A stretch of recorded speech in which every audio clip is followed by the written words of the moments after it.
پاکستان تحریک انصاف کے اندر کیا چل رہا ہے؟ آپ کو تو انہوں نے باہر کر دیا ہے، لیکن پارٹی کے اندر کافی مسائل چل رہے ہیں۔ آپ خود کو ظاہر ابھی بھی تحریک انصاف کا ایسا سمجھتے ہیں، یہ کس طرف جا رہی ہے پاکستان تحریک انصاف؟ ویسے تو عید کے بعد وہ حکومت بمقابلہ تحریک انصاف کی ایک تیاری ہو رہی تھی، لیکن فی الحال تو تحریک انصاف بمقابلہ تحریک انصاف بڑی شدت سے چل رہا ہے۔ فی الحال تو نہیں، ایک سال سے ہاں، تحریک انصاف بمقابلہ تحریک انصاف چل رہا ہے، کیونکہ ایک سال سے اگر آپ ہمارے میڈیا ٹاکس دیکھ لیں، ہماری سوشل میڈیا ایکٹیویٹی دیکھ لیں، تو توپوں کا رخ اپنی ہی ساتھیوں کی طرف ہے۔ اور یہ پوری ایکویشن اگر ہم لکھیں تحریک انصاف بمقابلہ تحریک انصاف ایکولز ٹو حکومت از دا ونر۔ حکومت از دا ونر، میرا خیال ہے ہمارے تمام، صرف حکومت نہیں، ہر ایک، کیونکہ ہم اپنے اہداف سے اٹ گئے ہیں۔ اگر کوئی ایسا شخص جو غیر ضروری ہیں، جو ڈیمیج کر رہا ہے، جس کو نکالنا ہے، تو اس کو آپ سائڈ پہ کر کے آگے بڑھ سکتے ہیں، لیکن ہم تو نکالنے پر ہی تلے ہوئے ہیں۔ لیکن وہ کہتے ہیں مشکل وقت میں جب پارٹی پہ بڑا چیلنج ہے تو ڈسپلن سے آگے بڑھا جا سکتا ہے۔ جو بندہ کہہ رہے پارٹی پالیسی کے خلاف چلے گا تو کہہ رہے ڈسپلن کی اس وقت پارٹی کو زیادہ ضرورت ہے۔ چلو میرا ڈسپلن کا مسئلہ ہوگا، یہ جو سارے وکلاء فارغ ہو گئے، یہ صرف فیصل چودھری صاحب فارغ نہیں ہوئے ہیں، لطیف کوسا صاحب بھی فارغ ہو چکے ہیں، تمام فائلیں ان سے لی گئی ہے، علی ظفر صاحب بھی فارغ ہو چکے ہیں، یعنی کہ اور فیصل چودھری صاحب اور بابر اعوان صاحب، اور میں بھی وکیل تھا، میں بھی فارغ ہو چکا ہوں۔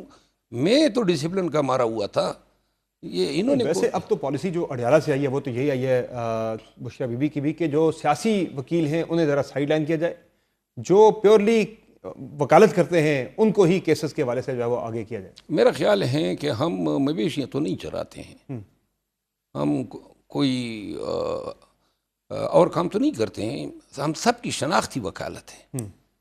اور وہ کہہ رہے سیاسی وکیل نہیں، پیورلی وکیل جو صرف وکالت کرتا ہے۔ میرا خیال ہے کہ پاکستان کے تمام چوٹی کے وکیل سارے سیاسی ہیں۔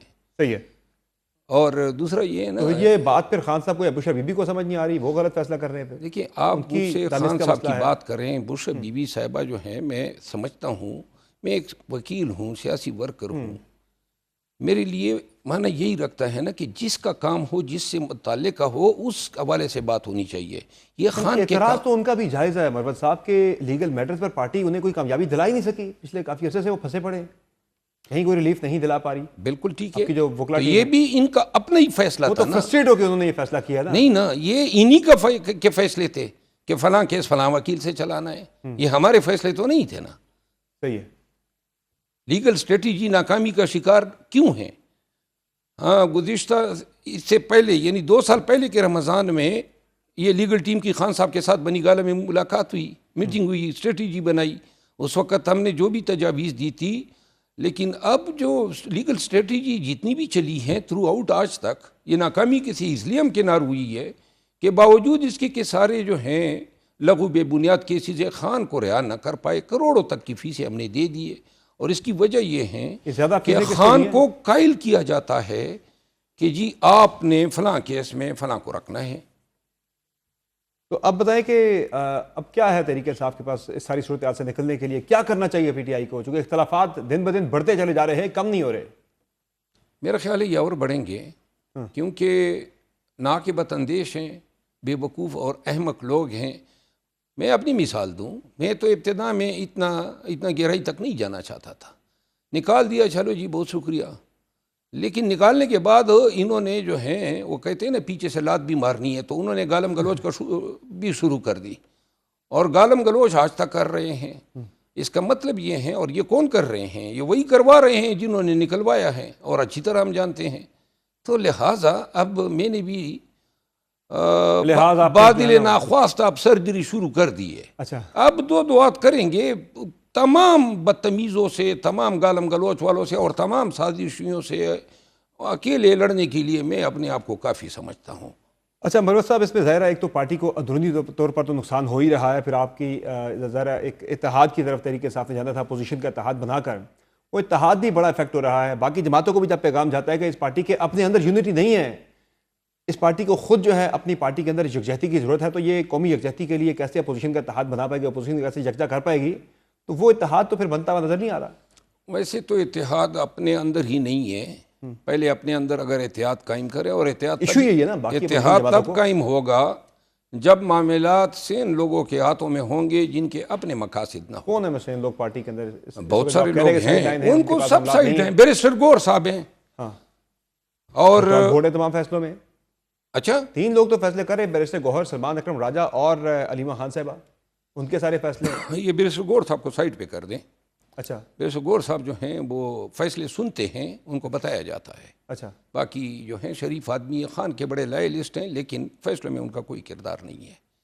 اور جو آپ نے کہا نا فیصلے، تو فیصلے سلمان اکرم راجہ صاحب بھی ہیں، خان صاحب بھی ہیں. فیصلہ اخیر میں کروایا خان صاحب سے ہے اور یہ فیملی ممبران ہیں. صحیح ہے. تو اس میں اب کیا وے فارورڈ ہے مروت صاحب؟ کیا ہونا چاہیے ایسا کہ اس سے طریقے سے آپ اس گرداب سے نکلے باہر؟ چونکہ آپ تو دن بدن اس پہ پارٹی جو ہے وہ دستی جا رہی ہے.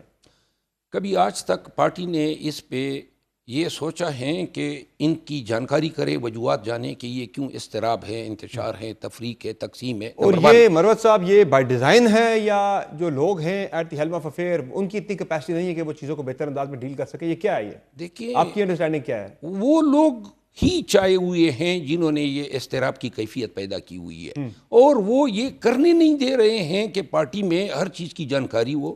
کسی کے خلاف ڈسپلنری کارروائی کرنی ہے تو تحقیق تو ہو کہ کسی الزام میں صداقت ہے بھی یا نہیں.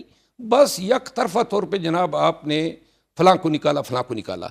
سینئر ممبران پہ مشتمل جو انڈسپیوٹڈ ہو، مثال کے طور پہ اسد قیصر صاحب ہے، زرتاج گل ہیں، علی محمد خان ہیں، عامر ڈوگر ہیں، اس کے علاوہ یہ عمر ایوب خان ہیں.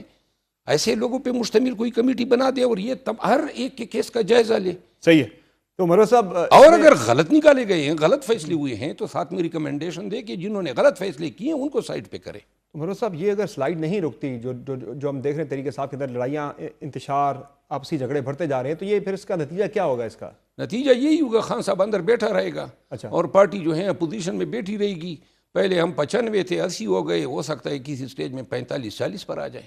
اچھا مجھے یہ بتائیں کہ مولانا فضل الرحمان کے والد سے جو علی بن گھنٹا پور نے بیانات دیے، وہاں سے بڑا سخت ریئیکشن آیا ہے. تو ظاہر ہے وہ چیزیں نظر آ رہی ہیں کہ آپ کا اتحاد جو ہے اس میں ابھی بننے سے پہلے ہی کافی دراڑیں نظر آ رہی ہیں. تو جے یو آئی لگ رہا ہے آپ کو پی ٹی آئی کے ساتھ آپ اکٹھے آ پائیں گے آپ لوگ؟ کہ جے یو آئی اگر علی امین خان اور مولانا صاحب کے جو ذاتی ڈفرینسز ہیں وہ تو رہیں گے، وہ بغض کینہ تو ختم نہیں ہو سکتا. اور یہ 10 دفعہ جو ہیں دونوں دوبارہ بھی پیدا ہو جائیں تو علی بن گھنٹا پور کو تو خان صاحب نے جیل سے بڑا واضح پیغام دیا تھا کہ آپ ڈی آئی خان کی سیاست سے باہر نکلیں، مولانا کو ساتھ لے کر چلیں. وہ تو خان صاحب تو چاہ رہے ہیں، لیکن گھنٹا پور صاحب ہر مرتبہ ایسا میرا خیال ہے کہ یہ علی جس سے امین وہ خان پورا میک شور کر رہے ہیں کہ قریب نہ آئیں. علی امین خان کا کیا درا نہیں ہے کہ پی ٹی آئی اور جے یو آئی جو ہیں سیاست میں اس نیج پہ پہنچ چکی تھی. یہ تو خان خود کوئی بھی جلسے میں کھڑے ہو کے وہ جو نعرہ لگوایا کرتے تھے، یہ جو سوچ ہیں جس کی بھی 8, 7, 10 ماہ کے اندر واضح ہو جائے گا کہ اگر اکٹھے ہوتے بھی ہیں تو وہ اکٹھے ہونا جو ہیں کوئی وقتی ہوگا اور اس کا کوئی نتیجہ نہیں نکلے گا.